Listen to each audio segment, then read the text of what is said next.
Welcome back. I got more beef.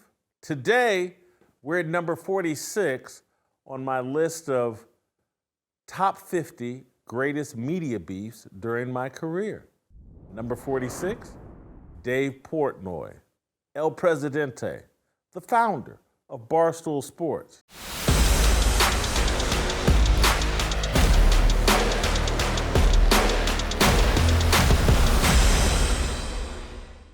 I gotta admit, I have mixed emotions about Dave Portnoy. Anybody that's followed me over social media, anybody that's followed any of my commentary, there are times when I've been very celebratory of Dave Portnoy. I think I went and looked, and there's a tweet, I think from 2021, where I called Portnoy the most disruptive force in sports media going today, and that I love it. I like what he represents. I tweeted that out in December, I believe, of 2021. So it hasn't always been beef.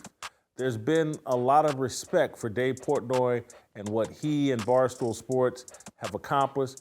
Dave Portnoy has never really messed with me or never really vibed with me in any sort of way. I can remember maybe 2016, 17, maybe 18, I reached out to him over the phone because I wanted him to come on Speak for Yourself. He had no interest. This is when I was at Fox Sports, FS1, but I could care less, or I couldn't care less that he didn't want to come on Speak for Yourself.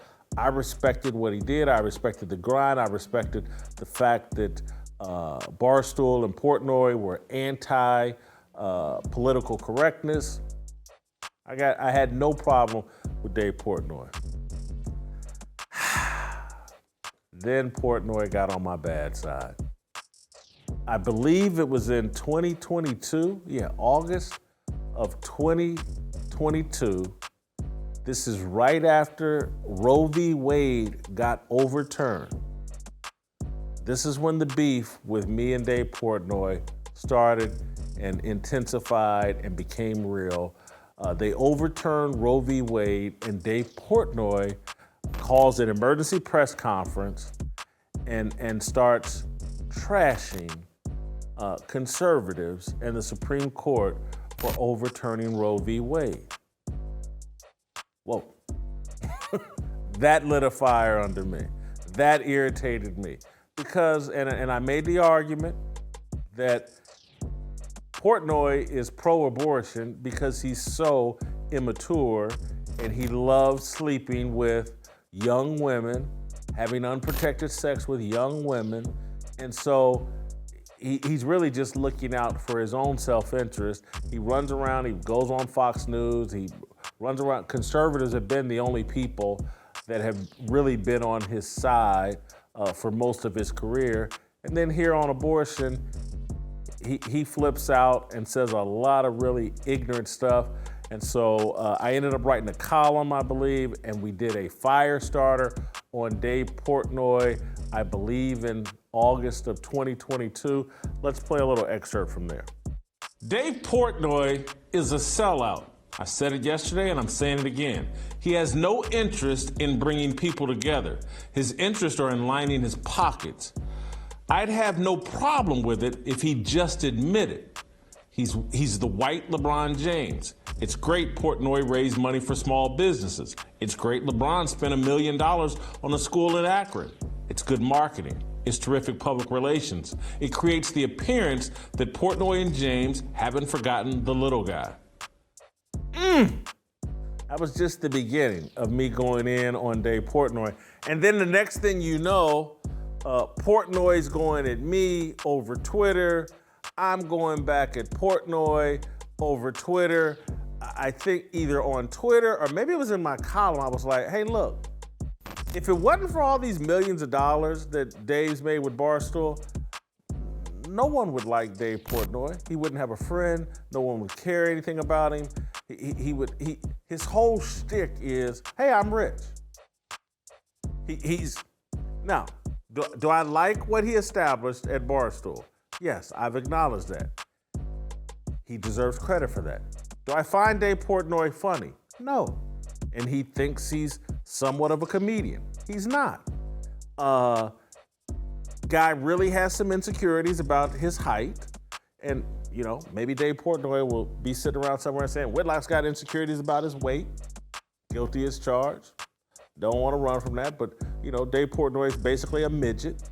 And that he's got that little guy syndrome, and he wants to prove tough guy, this and that. And he's bought his way, he's paid his way into the boys club, where he gets to be friends with certain people because he's got a lot of money. You take the money away, I'm telling you, nobody is effing with Dave Portnoy. He doesn't stand for anything real. That's my problem as we go through this top 50. What you're gonna notice is a theme as we get deep, much deeper into this, and you start seeing where my problems really are with people. It's fraudulence. I can't stand fraudulence. I can't stand insincerity. I can't stand grifters. And so Dave Portnoy has figured out, which way is the money blowing? Which way is the wind blowing? How can I get it? And that's all he really cares about. He doesn't have a set of values that he's standing on. And so that is at the foundation of my beef with Dave Portnoy. So look, Dave's not super high on this list. He's 46 on this list, and he's 46 because, again, I like what he did with Barstool. I can't take that away from him. Hey, look, as I told you about myself at number 50, I was fraudulent. I had to destroy the big sexy character. And so, you know, I probably got a little sympathy here for Dave. I've been just as fraudulent as him.